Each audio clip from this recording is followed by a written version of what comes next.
It was the sort of dinner where nobody saw the waitress except the wheelchair-bound boy. Golden light streamed through the ballroom, surrounded by clinking glasses and nervous laughter. At the center table was Vincent Harrow, a multi-billionaire industrialist with a reputation as cold as the winter that had bred him. His 9-year-old son Julian sat next to him in a specially designed wheelchair, darting his gaze from the chandelier to his untouched plate. The child had not spoken in almost a year since the accident. His body moved with immense effort, his existence largely silent. To the rest of the world, he was a prop to Vincent's guilt, wheeled from party to party, a broken reminder of what had been lost behind sleek shoes and corporate smiles. And then she came not grandly, but modestly. Her nameplate spelled out Tedja. Her hair was braided neatly, her eyes warm but inscrutable, just another waitress in black slacks and a white apron. And yet Julian looked up at her as if she were the sole actual thing in the room. Tia saw in the manner that people who've been hurt learn to scan for cues. She didn't even blink at the racked pose or the stiffened fingers. She bent down, not over the boy, but next to him. "You want to see the dance floor?" she breathed. Vincent was too lost in talk, flashing his telltale grin as he toasted a man whose name he couldn't be bothered to remember.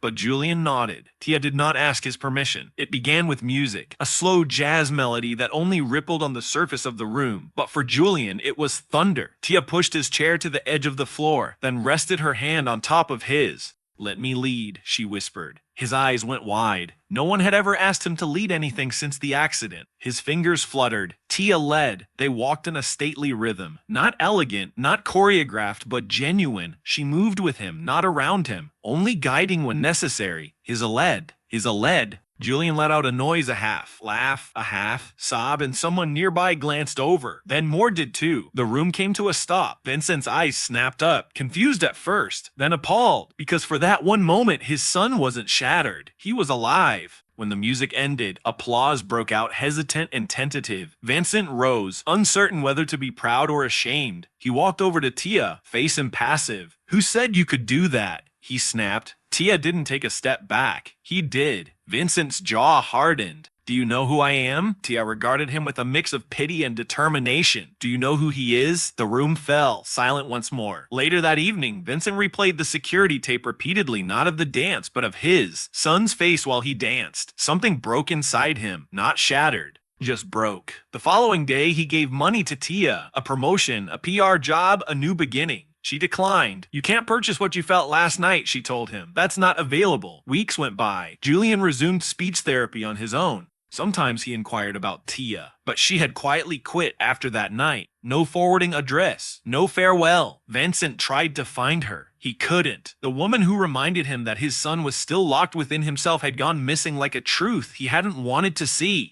Months afterward, Julian stood up alone from his chair for the first time, for just a couple of seconds, long enough to put on a new record and old jazz album. Vincent cried alone in the hallway, because money had gotten him everything in his life short of the one thing that really counted. And somewhere, in a small apartment above a laundromat, Tia put a picture on her wall, Julian laughing mid-laugh, her hand in his, and whispered, "You led." The years that passed out slowly, like a silent movie with too many close-ups and not enough words.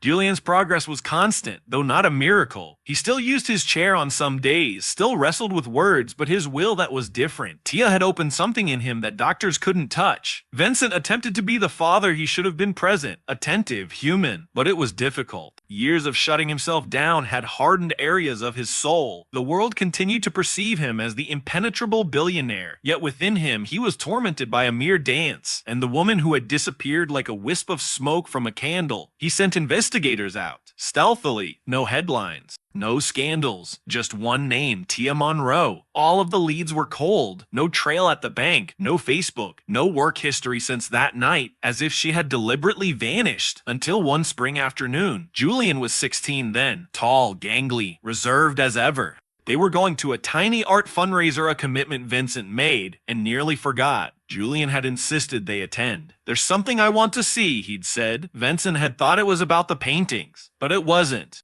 The gallery was small, hidden in a forgotten neighborhood where gentrification had not yet established its boundaries. Within, on worn brick walls, stood paintings of movement, individuals spinning, laughing, sobbing mid-turn, all painted with eerie detail, each signed with a delicate TM, and then they saw it.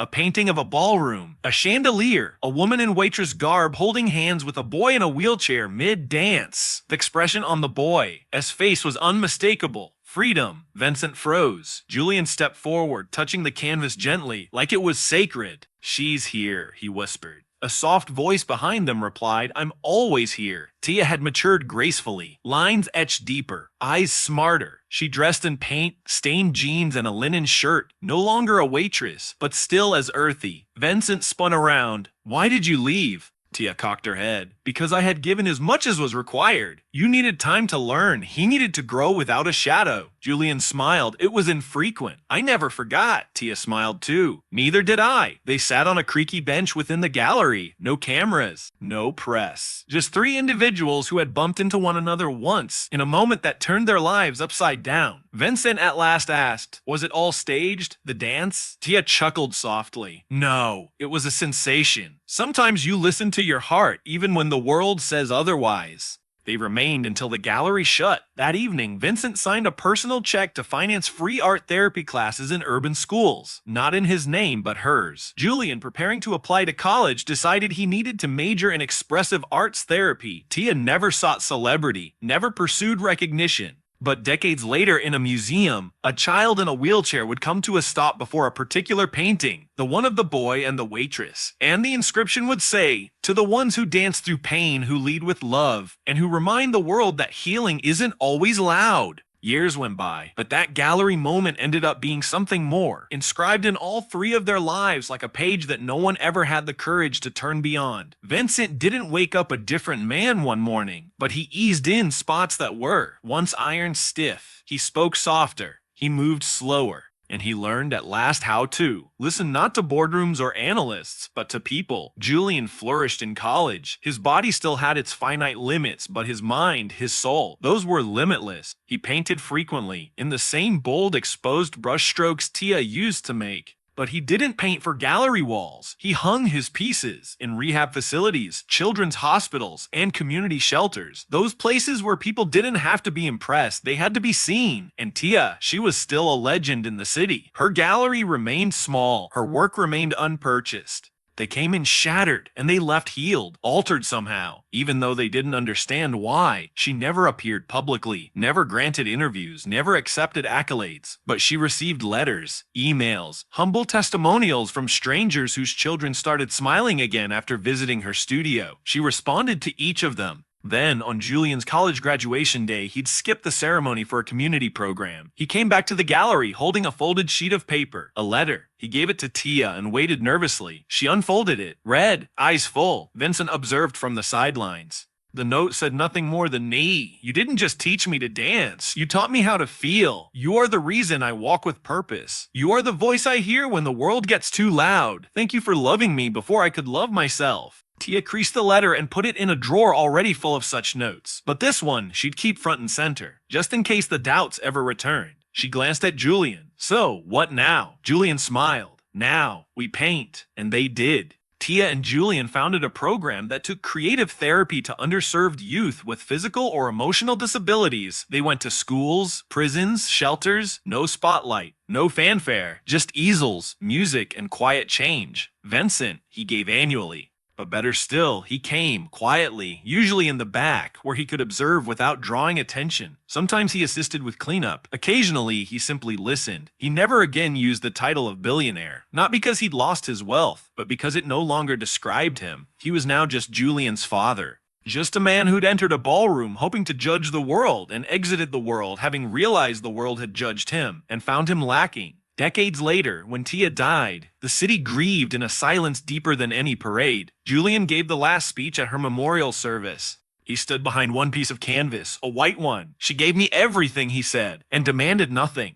So we leave this blank today, because the story she began in all of us still isn't finished. And perhaps that's what made her legacy. Immortal, not a billion-dollar transformation, not a spectacular crash or rise, but one dance step given with love when everybody else thought it was out of the question. Do you want a version of this one voiced next, or do you want to jump into an idea for a news story? You typed continue. ChatGPT replied, the memorial drained slowly that night, but Julian remained. Alone he and that empty canvas on a silent stage. He did not weep, he'd cried enough through the years, but he sensed something deeper. Quiet, tranquility, thankfulness. The kind that doesn't shout, but lingers with you for eternity. As the janitor swept in the rear, Julian at last came out. He put a brush in paint. Only one color, one stroke, a whirl. It wasn't perfect, wasn't even thought out, but it seemed honest. It was the start of something. Not only a memorial to Tia, but to every single person she'd ever met, assisted or cured. Outside, the night air was cool.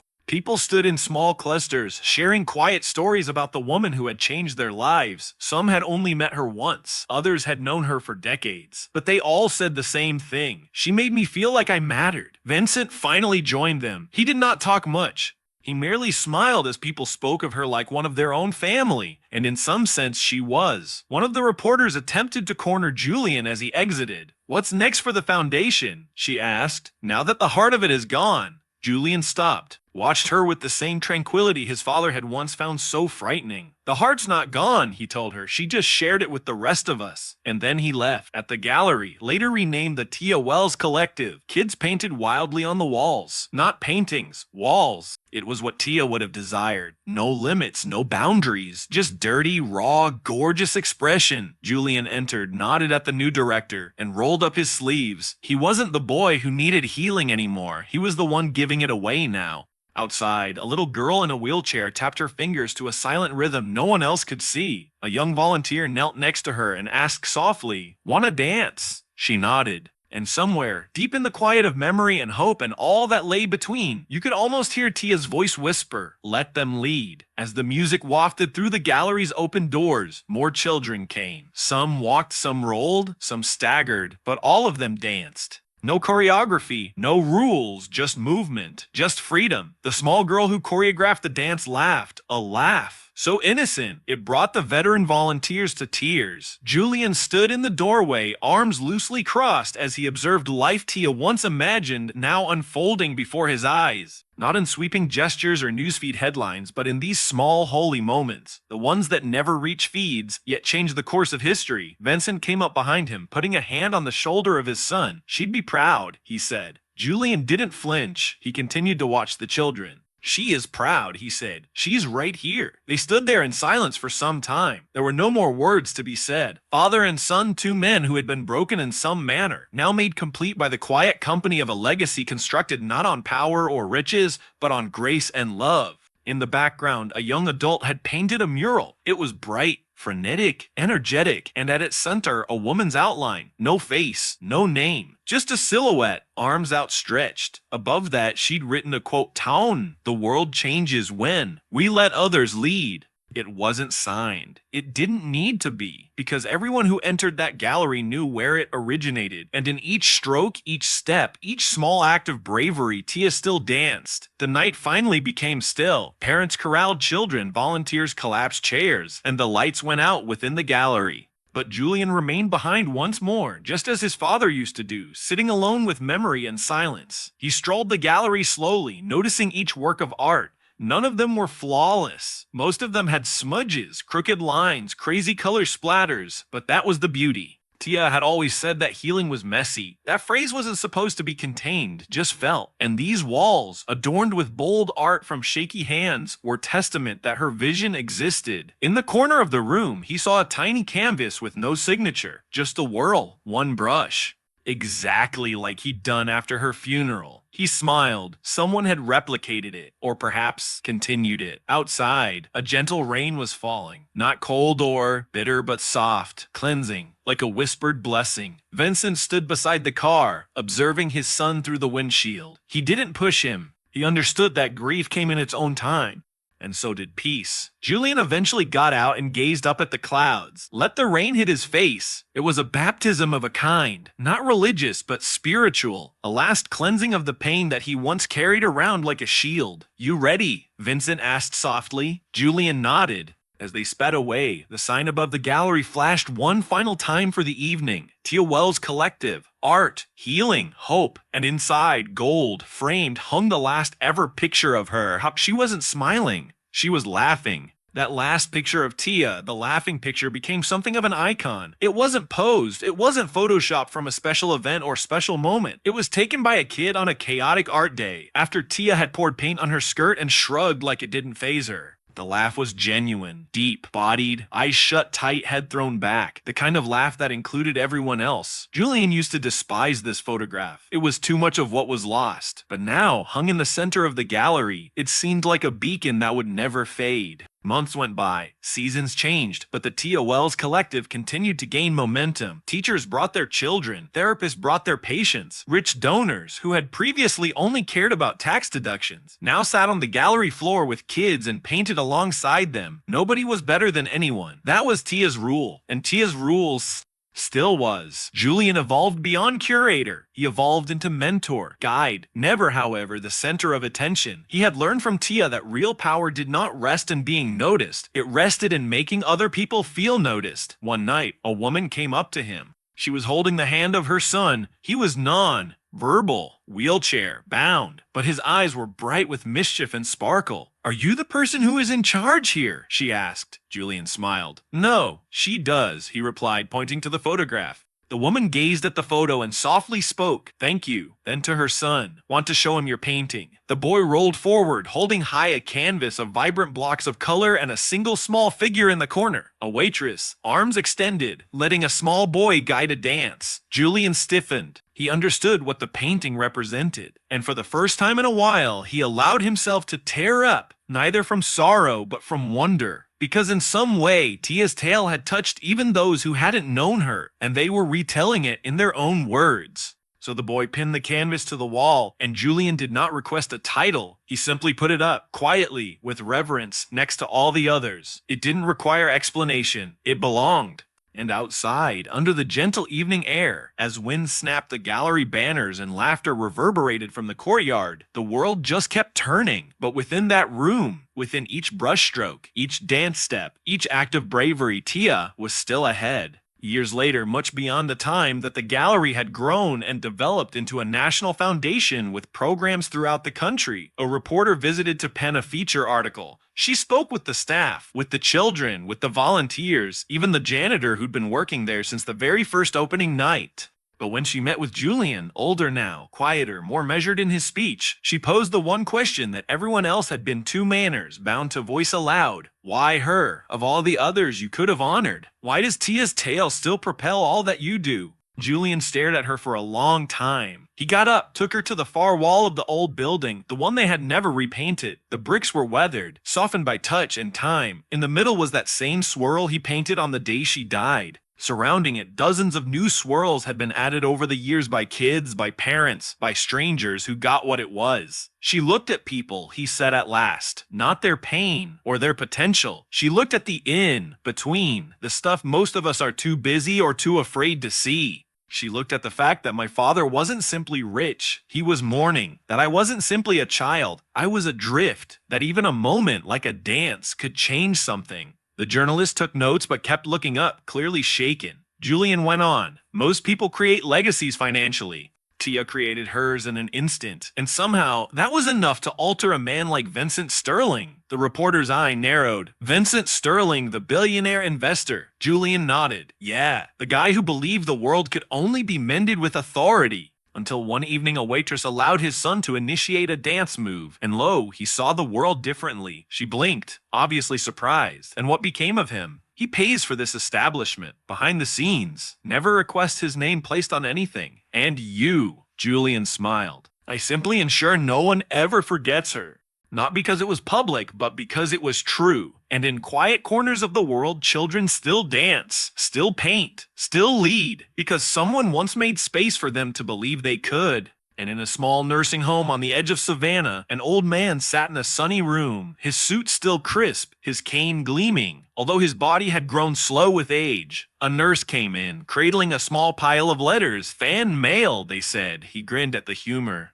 Most of the letters weren't even addressed to him. They were addressed to her. Vincent Sterling read them anyway. One was from a foster care, grown teenager. Another was from a single mother working nights. A third was from a wheelchair, bound boy who had begun to paint after being inspired by the gallery's online videos. Each letter concluded the same way. Thank you for showing us what one act of kindness can do. Vincent placed the letters on the floor. His hand shook ever so slightly, but he straightened up and moved slowly to the tiny chest by his desk. From it, he drew out a pair of tarnished ballet slippers, little ones, pink, frayed at the tips. His son had worn them the night of the gala. The night everything changed. He hugged them tight, eyes shut. That dance had taken but 3 minutes and 2 seconds at most. But it had reversed decades of pride, power, and silence. A knock at the door. His son, grown now, gentle and steady, came in with a smile. Ready for the interview, Dad? Vincent smiled. Another one. I thought I was too old to be interesting. They want to discuss the Foundation's international reach, said his son. But primarily, they want to discuss her. Vincent nodded. Then let's go. He put the slippers back in the chest, next to the original napkin where he'd written down the first $1 million promise to the gallery.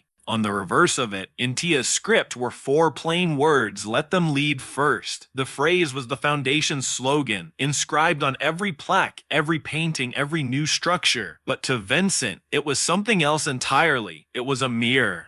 A reminder that however powerful, however wealthy, however broken, each individual possesses the ability to be guided by a child's braveness, to hear rather than to direct, to dance without dictating, and to allow healing to start where ego stops. As father and son strode down the corridor, past photos of children smiling, volunteers educating, murals erupting throughout the globe, Vincent stopped and gazed up at one enormous canvas that hung by the door. Tia was in it, not idealized, not posed, just herself, apron flower, dusted, eyes. Mischief lit, dance in mid, clap dancing not for attention but for joy, and at her side the boy, leading. Vincent smiled. You know, I used to think I gave her that first donation. His son cocked his head. Didn't you? Vincent shook his head slowly. No. She gave me the first real thing I ever had. And with that, they walked into the light where cameras were waiting, questions simmered, and a world still starved for hope leaned in to hear. Because stories like hers, they don't fade, they echo forever.